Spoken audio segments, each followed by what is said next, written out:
नमस्कार दर्शक बंधु। आज आम सप्तम श्रेणी बहिर कहबी कथाटी कविता विषय पढ़ा। एठी कवि कुंतला कुमारी सावत आम पूर्वपुरुष मान विषय वर्णना करिसेंती। आजी बाप तोते कहबी कथाटी शुणिबु तू देई मन, काहाकू मोर तू काहा कुड़मणि जानिचु कि गंठी धन। निरिमल तू ही सरग तोराटी सरगर झरा फूल, हस भास तोर कौतुक बाबू की मधुर कि डौल। आखि दोटी तोर आनंद उज्ज्वल चंचलता प्रति अंगे, लवणी पितुला स्नेह सुधावला खेलु खेल नाना रंगे।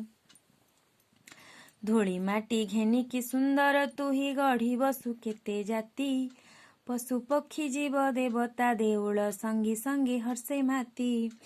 केबे किरे बाप शुणिचु तू काने बाप गोसी बाप कथा, केते से महत करम साधिले भालिले हजीव चेता।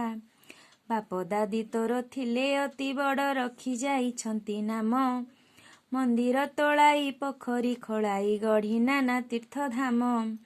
कोणार्क मथारे जगन्नाथपुरे उड़े तो तांकरी छती, लखे देउल रे संज आळती रे जले तो तांकरी बती।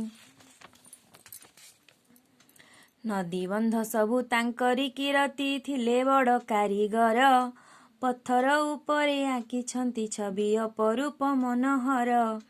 थिले बड़ वीर लखे राजांकर मौड़ मणिर जाति, पुरुष उत्तम वीर खारवेल अनंग भीम जजाति। महाराजा महारथी थिले तोर बापा जेजे, किए सरी हेब गुण ज्ञाने तांकु किए सरी हेब तेजे। ओडिया बोली तू मने गर्व बही चालरे टेकी तो मथा, नीति मने मने गुणी हेउथा पूर्व पुरुषंक कथा। भंज जगन्नाथ सामंत सिंहार सारलादि कविकुल, तो पूर्व पुरुष तांक संतान तू एक कथा मनु न भूल। धन्यवाद।